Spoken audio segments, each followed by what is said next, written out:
माढा तालुक्यातील अंजनगाव खेलोबा या गावामध्ये छत्रपती शिवाजी महाराजांचा पुतळा बसवल्यानंतर दोन गटामध्ये मोठ्या प्रमाणात वाद जो आहे तो निर्माण झालेला होता आणि त्यामुळेच गावातील वातावरण चिघळल्याचं चित्र पाहायला मिळालं होतं.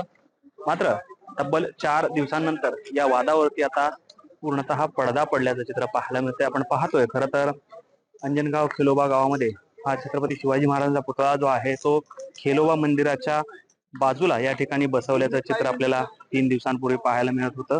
मात्र आपण पाहतो या ठिकाणी या ठिकाणी हा पुतळा जो आहे छत्रपती शिवाजी महाराजांचा तो बसवण्यात आलेला होता.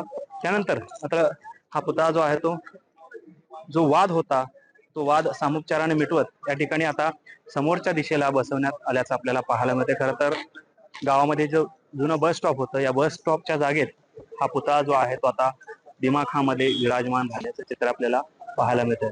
खरं तर गावातील तरुणांनी साधारणपणे 31 मार्चच्या मध्यरात्री हा पुतळा जो आहे तो खेलोबा मंदिराच्या शेजारच्या जागेमध्ये बसवलेला होता.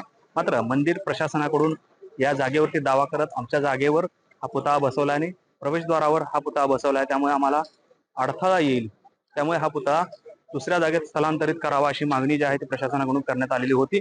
मात्र ज्या गटाने हा पुतळा बसवलेला आहे त्यांनी मात्र ही जागा शासकीय असल्याचा दावा करत त्याच ठिकाणी पुतळा ठेवावा अशी ठाम भूमिका मांडलेली होती आणि त्यामुळेच हा वाद जो आहे तो निर्माण झालेला होता. अखेर या वादावरती आता पडदा पडलेला आहे आणि दोन्ही गटाने सामोपचाराने वाद मिटवत हा पुतळा जो आहे तो या ठिकाणी आता उभारलेला आहे. खरं तर प्रशासनाने या पुतळ्यासाठी जवळपास 1 कोटी रुपयांचा निधी जो आहे तो सुशोभीकरणासाठी दिलेला आपल्याला पाहायला मिळतो आणि या वादावरती आता पडदा जो आहे तो पडलेला आहे आणि हा पुतळा आता गावातच उभा राहिलेला आपल्याला पाहायला मिळतो.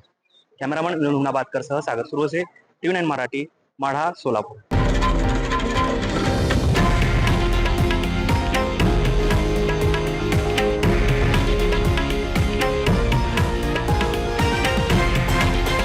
हे आहे देशातील नंबर 1 न्यूज नेटवर्क आणि आपण पाहत आहात TV9 मराठी, एकमेव.